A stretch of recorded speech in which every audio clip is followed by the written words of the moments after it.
Some people may say that why there should be only one God? Why can't there be many gods? If there would have been many gods, surely these gods would have fought among themselves. And we find this in the mythology of some of the religions. One god fighting with the other god. One god helping the other god to fight the third god. Can you believe in such a God who can be defeated, who can be killed? And some people say that why can't there be different God? One God for sun, one God for cloud, one God for wind. Now imagine if there was one God for each one having power over his own little thing. It's logical to have one God who has power over all things rather than each different God fighting among themselves. It's illogical. That's the reason the Quran says in Surah Anbiya, chapter number 21, verse number 22, that if there would have been gods besides Allah, surely there would have been confusion in the universe. It's mentioned in Surah Mu'minun, chapter number 23, verse number 91, that Allah subhanahu wa ta'ala does not beget a son. If there were God besides Allah, each God would have taken things would have created and hoarded on the other. Surely there would have been infighting amongst them. That's what we see in the mythology. The best and the most logical is only one God. One and only, all-powerful, having power over all things. That's the reason. If you read the scriptures of the major world religions, all the scriptures of the major world religions, they say that Almighty God is one. He has got no images. He is not begotten. He is one and only. Absolute and eternal. There's nothing like Him. And by the passage of time, many of the scriptures, almost all besides the Quran, these scriptures have changed. Allah says in the Quran in Surah Baqarah, chapter number 2, verse number 79, فَوَيْلٌ لِلَّذِينَ يَكْتُبُونَ الْكِتَابَ بِأَيْدِيهِمْ ثُمَّ يَقُولُونَ هَذَا مِنْ عِنْدِ اللَّهِ لِيَشْتَرُوا بِهِ ثَمَنًا قَلِيلًا فَوَيْلٌ لَهُم مِّمَّا كَتَبَتْ أَيْدِيهِمْ وَيْلٌ مِّمَّا يَكْسِبُونَ. That woe to those who write the book with their own hands and then say this is from Allah, to traffic with it for a miserable price. Woe to those for what they earn, woe to those for what they write. So here it's mentioned in the Quran that people write the scripture with their own hands and then say this is from Allah. So by the passage of time, all the scriptures that came before the Quran, they have been changed. And since they were not the last and final revelation, Almighty God did not think it fit to be preserved. Because those were the previous revelations.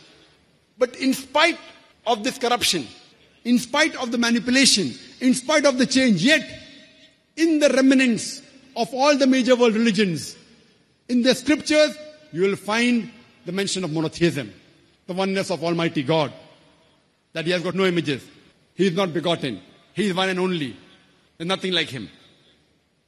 So if you believe in a concept of God, it should be according to your scriptures. There are some religions which are agnostic. You may not call them religions, like Buddhism. They don't comment on God. They are silent as far as God is concerned.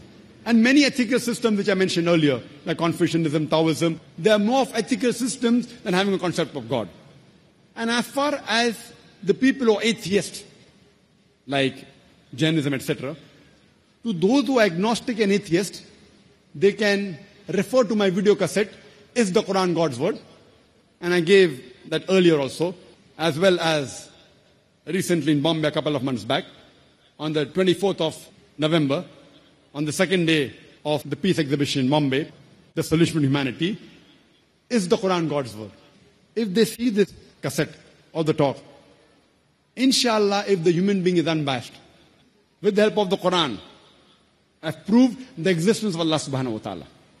The Quran says in Surah Isra, chapter number 17, verse number 110, Qulidullah abidur rahman, ayamatadu, falal asmaul husna. Say call upon Him by Allah or by Rahman. By whichever name you call upon Him, to Him belongs the most beautiful name.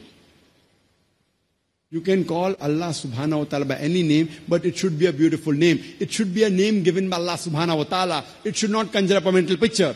And there are no less than 99 different attributes given to Allah subhanahu wa ta'ala in the Quran. Ar-Rahman, Ar-Rahim, Al-Hakim, most merciful, most benevolent, most wise. No less than 99. And the crowning one is Allah.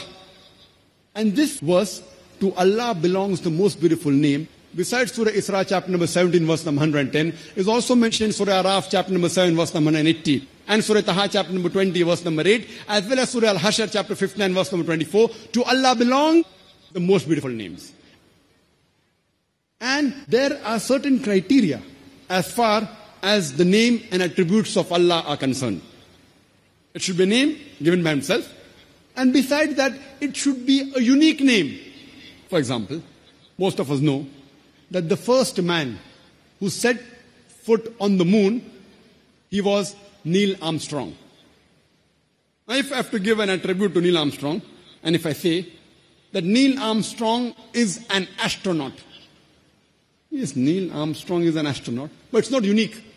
There are thousands of astronauts. If you reverse it, who's an astronaut? The answer will not be Neil Armstrong. It can be 1,000 people. If I say Neil Armstrong is an American, there are millions of people who are American. Who's an American? You can give a million names. It's not unique belonging to Neil Armstrong alone.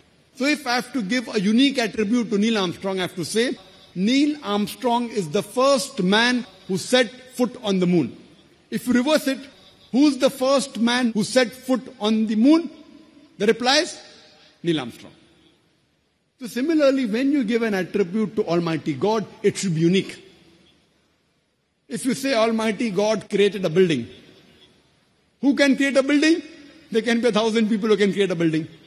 But if you say He is the creator, or the creator of the universe, who's the creator of the universe? Allah subhanahu wa ta'ala. Ar-Rahim, most merciful. Who is the most merciful? Answer is only one, Allah. So the attribute to give and the name you give should be unique and belong only to Allah and no one else.